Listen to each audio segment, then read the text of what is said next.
And welcome to Hitting Home with Mike and Arif on Rogers TV Barrie. And Mike, I'm glad to be here with you today.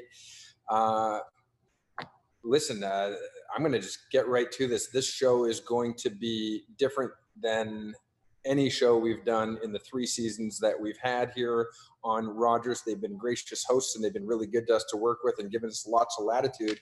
And we're going to take full advantage or full opportunity of that latitude today and do something that we haven't done before. And I also want to just say here before we get into the meat of the topic, Mike, by now, I'm assuming our audience has seen that there is a disclaimer on the bottom of the screen that basically says the views and ideas that we're going to talk about on the show, they're going to be yours and mine, Mike. And we're going to get a few things wrong. We're going to say some things that are going to make some people probably uncomfortable. And we're going to ask for the grace and latitude with our audience that we're gonna figure our way through this conversation. We're not going to solve it today. If we could, it would have been done by people before us, but we're going to have a conversation today about systemic racism. And we're going to use our platform to do that, to discuss this today. And so some of you at home, myself included, may wonder, well, what does that have to do with the real estate market? What does that have to do with real estate and finance and the buying transaction? But I think we're going to have an opportunity, Mike, and certainly from your perspective as a realtor, to tie that into the conversation on really what is the changing landscape of Canada? What is the changing landscape of Ontario? And how does it hit home with us right here in Barrie and Simcoe County? And I'm going to be the first one to say it, Mike, just because I'm talking and you haven't cut me off yet. And that really is, we have it happening right here in our community. Yes, it is. And it's subtle, and sometimes it's invisible to our own eyes, but it does exist, and sometimes we just ignore it or pretend it doesn't exist. And I'm not just talking about racial attitudes. Is something that may have been passed down generation to generation, and that's going to take generations more to totally alleviate itself from society, if at all. But something we can focus on is racism within our institutions, within the injustices within society that can be traced back to racial roots and beginnings. And certainly in your business and my business, we see the end results of those problems that begin a lot further back.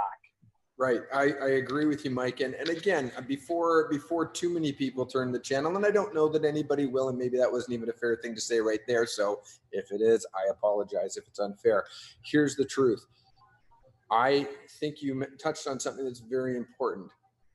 I want to clarify from my perspective. We talk about the word systemic racism, and maybe our producer and our director would be in my ear saying, which he hasn't yet, but he probably should be, what is systemic racism? Let's have that conversation, and maybe that's what we need to do before we get into it. Yes, but for sure. I think from my perspective, and this by no means a Merriam-Webster dictionary definition of it, but my understanding of it as I'm learning, as I'm hearing, because I too, born and raised in Canada, when somebody's driving by yelling out their window that I should go back to where I came from, I'm like, well, North York, North York. That is an insult. And I'm desensitized to it. I'm going to admit that to you. Yeah, here's my skin color. I'm brownish, but I am still desensitized to it. It doesn't mean that I didn't have things growing up, and that's not what this conversation is about. I don't want to talk about the poor me scenario. I have been desensitized to it over my 49 years.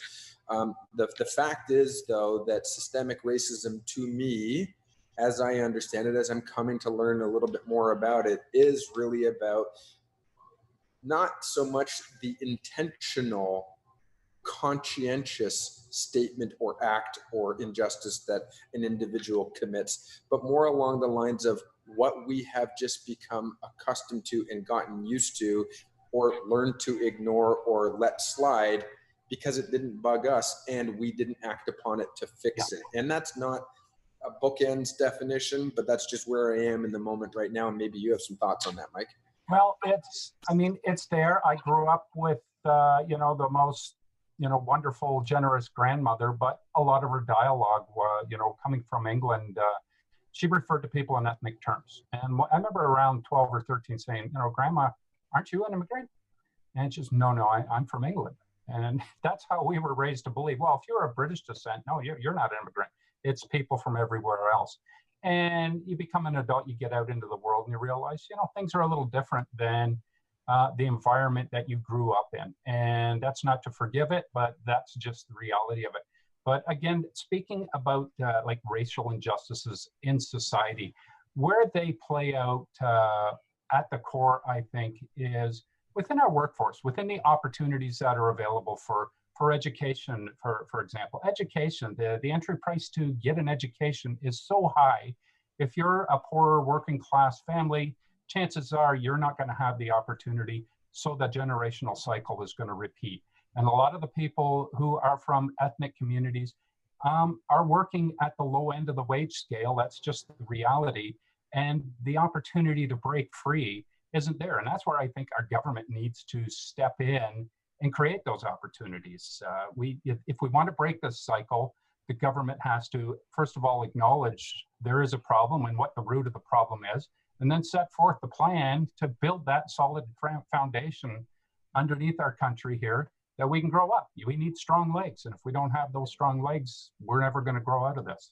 I'm in agreement with you there, Mike. And I would say just before we do go to our break, we've been talking in broad strokes, and I hope that our audience will stay with us, because we are going to zero in on the local community here and how this does impact and some real life scenarios that have happened. But I did have a very good friend of mine who works over at Georgian College explained something to me several months back, certainly before our heightened awareness around after the death of George Floyd in the United States. And she took a decision or a moment to share with me thoughts because I was trying to understand, why she thought from her perspective, members of our Indigenous community in Canada were at a disadvantage due to systemic racism as compared to anybody else.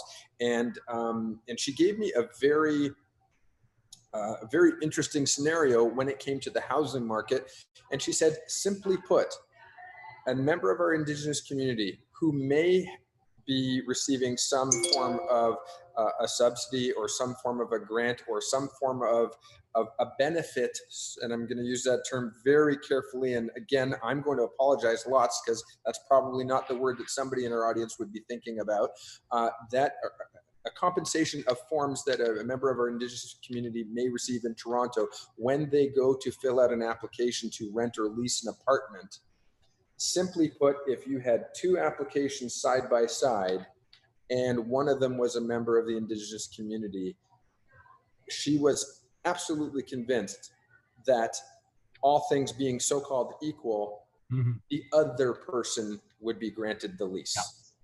Yeah. Right? Without having met the parties, without having a picture, without having anything. But if there was anything that identified this person, and not knowing job skills, not knowing credit score, not knowing anything about them, just simply on face value of the applications, the other person would have likely been deemed to be the successful candidate.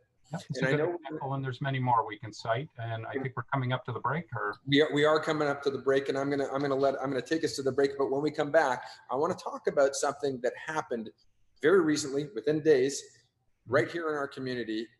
Some may think it's benign. I don't think so, and I think we should be addressing it. So stay with us on Hitting Home with Mike and Arif on Rogers TV Barrie.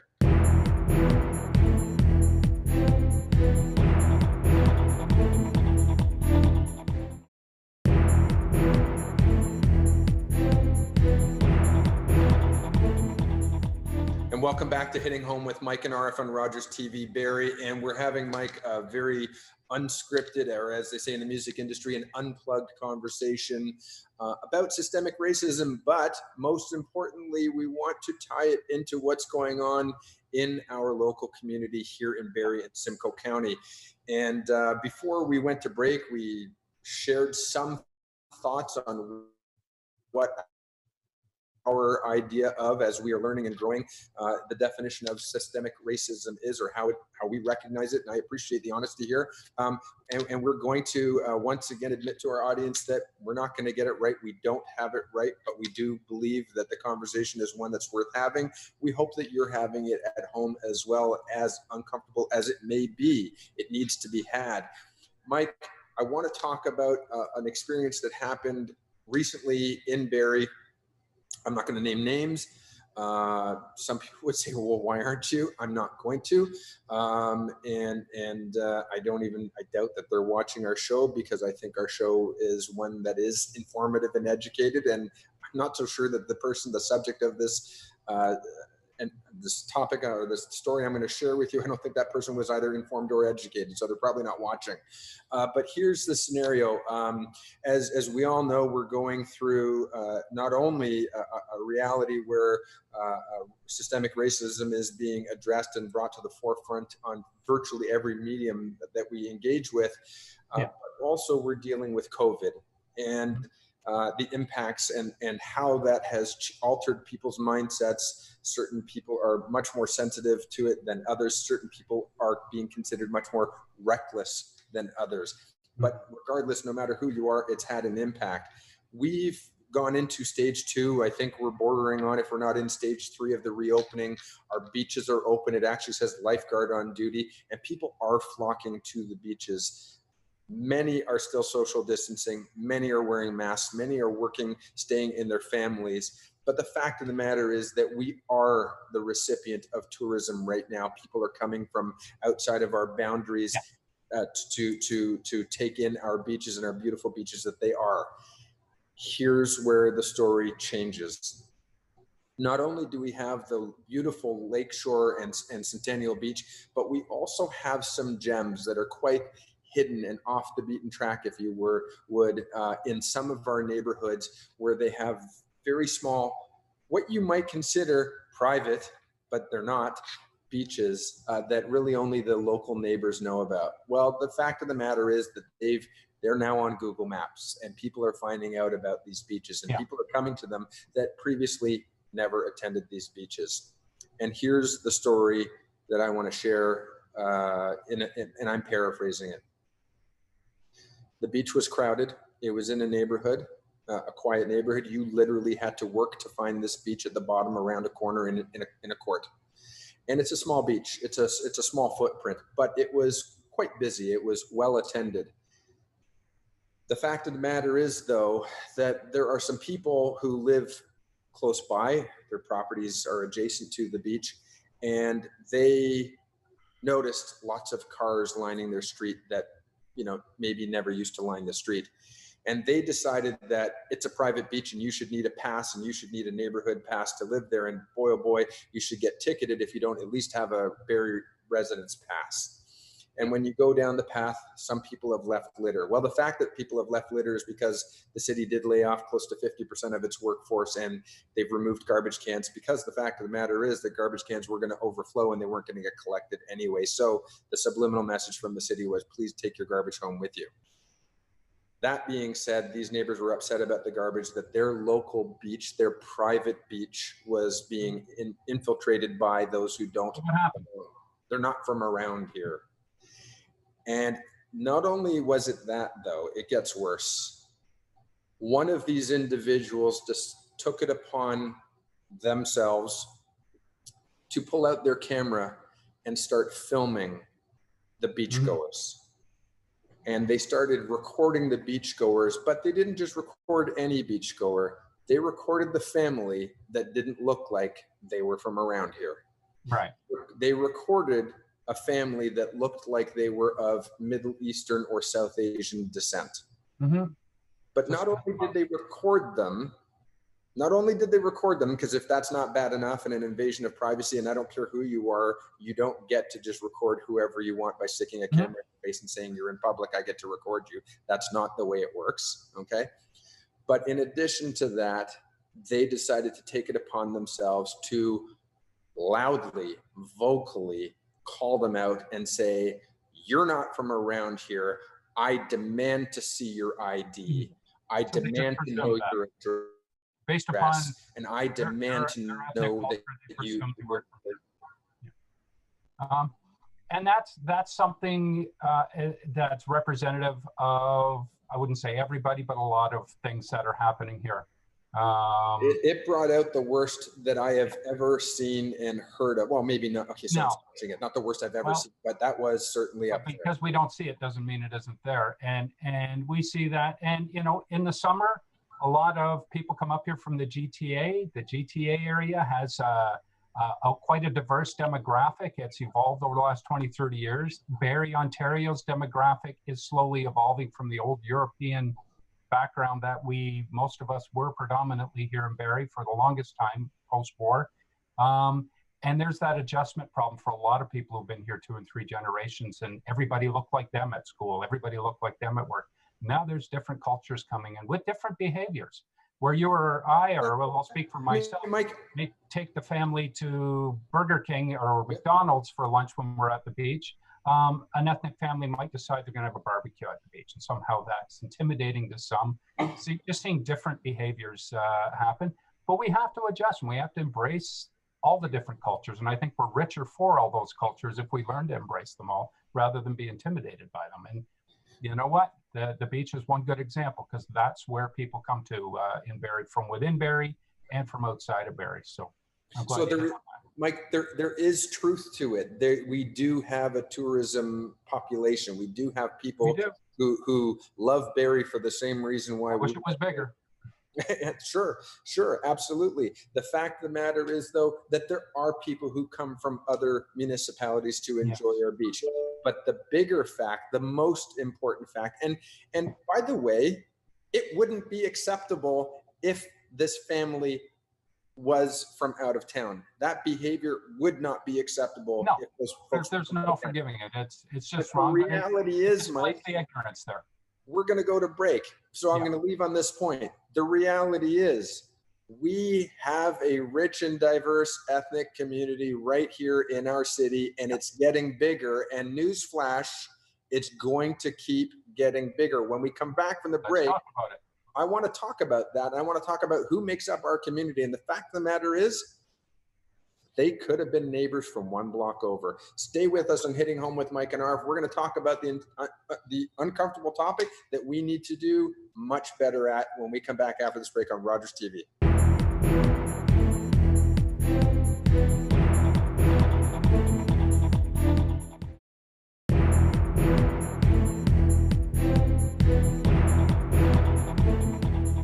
Welcome back to Hitting Home with Mike and Arif. And Arif and I are having an interesting and a sensitive conversation with regards to a topic that's on the minds of many right now, and that is systemic racism. It's not just a local conversation, it's happening worldwide at the moment after certain events have taken place to bring it to light, but it's always been there. But one of the things we touched on just before is how Barrie is evolving. And me being a realtor, I have the privilege of being the first person many people see as they're coming into this community. So I have a heads up. I'm seeing the changing that's happening in Barrie demographically, and it will continue. And it's just a reality. We have second, third generation people who've grown up and gone to school here who are visible minorities, who are moving from those native communities that they first came to in the GTA. They're raising their families. They're coming to Barrie. They're coming to Barrie to go to school. And so we're seeing that change. And it's uncomfortable for some, unfortunately, but it is a reality. And it's something we should embrace and be proud of here in Barrie. Well, listen, I want to jump in there, Mike. It's unfortunate for them that they find it unfortunate. Yeah, it is. It is. You know, I just want to touch on that. It's unfortunate for them that they find it unfortunate, because it's, listen, you're right. We talked about it earlier. It may be generational. It may be ingrained, but my God, it's time for you to, you know, break that mold. And if I can be selfish for a moment and just take it in another direction, I'm a bit of a foodie, so I love the ethnic diversity. It's bringing great restaurants to our city. I'm getting to meet great people. This weekend, my wife and I, just last night, we took a walk around the Bay, End of Canada Day. And there's lots of people, and this is a bone of contention with the people that come up from the city. They go down to the lake.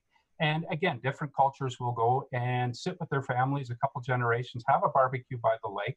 So long as they clean up their mess when they go home, I hope they have a great time when they're here in Barrie. But I made a point to go up to some of these people and talk to them. And what are you guys eating there? And they were proud, if not honored, that somebody took a moment to stop and talk to them and take an interest. And as we walked around the Bay, we continued to just talk to people. We had some great conversations and dialogues. There's a lot of love for this city that comes from outside of the city, and I felt proud of, as a Barrie resident. And, you know, just taking that moment to interact with people, rather than just form an assumption and continue walking by, that's a big difference in the, you know, the scope of your awareness if you do that. So Mike, I fully agree. I love it. I embrace it. And obviously, yeah, I mean, I have the home field advantage of having been introduced to a variety of different culinary experiences over my lifetime, childhood and into adulthood. And, you know, I love trying something new. But I love a Barrie burger, but there's a lot more out there. Exactly. And we can name drop a whole bunch of favorite restaurants in this town. But here's the thing. Our community already has a very strong Filipino community, a very strong German community, a very strong Polish community, a very strong South Asian community. We have this already. Oh, yes. Some people choose to live different lifestyles, et cetera. But here's the fact. COVID has been a game changer for so many reasons. And with the world in the last 4 months, figuring out that we can not commute any longer and we can work from home and we can be equally effective. Some people will argue that. Working from home, with corporations realizing that they can abandon heavy leases in the downtown core of Toronto and they can have their workforce work from home. It has also had a ripple effect on the real estate industry, where people are realizing I don't need to carry this massive mortgage anymore. I don't need to carry all this overhead. I can sell my house, pocket a bunch of money, buy a house that's larger, on a larger footprint, and live a great quality of life in Barrie. And just so that we're all clear, it's going to happen. It's happening now, and what you just said could very well speed up that process. And not only are our demographics changing, we've talked about on this show how our housing product is changing. We're more multi-residential, higher density, and a lot of new to Barrie residents, they opt for that type of housing. So it's going to be interesting both for you and your business and me and my business, having that front row seats to this, and watching how Barrie evolves and changes in the coming years here. So here's something I want to do, Mike. I've been in this city for about 20 years and I love it. I am to a fault. I'm passionate about this city. I love where we live. And I want to do ourselves a favor and recognize one thing. We live in an amazing community. We live in an amazing community where, you know, as much as there's 150,000 people here, you see the familiar faces out supporting every cause, every event, every cultural event that there may be out there, every walk, every run, every charity. There's always a great turnout in this city. And so by no means is this conversation pointing a finger at everybody. No. I think it's a conversation that we all must continue. Well, it is, because at the same time, we should not get complacent because of that, because there's still work to be done. And we must call people when they're offside. We must. It's not about going out looking to call people offside. No, it's not about shaming people on social media or anything. Not doing it. Educate your children, educate your neighbors. Somebody speaks, you know, and you're not comfortable with what they're saying, remind them why it's better that they don't. Yeah, well, I want to embrace it. I want to give people fair warning that this change is going to happen and it's going to keep happening. And I want our city to be known as a welcoming and loving city that I know it to be. You know, I don't care about the 1%, but I do care about the 1%. I'm not going to let the 1% ruin it. It's a process. But let's do a better job at speaking out when we see it. We got to go, Mike. We ran out of time. I know for a fact, to our audience, we didn't solve this. We didn't get it all right. We probably got stuff wrong. I want to give some people some things to think about, and I think we may have done that. Yeah. So listen, Mike, thanks for doing this with me. It means a lot. I hope it means a lot to somebody, and we'll probably keep the conversation going. We got to go. Thanks to Rogers. Thanks, Ron, by the way, 300 the bus in the first segment. Thank you very much for being in my ear through this. And thanks for giving us the opportunity to have this conversation on Rogers TV Barrie. We'll see you next time on Hitting Home with Mike and RF. Take care.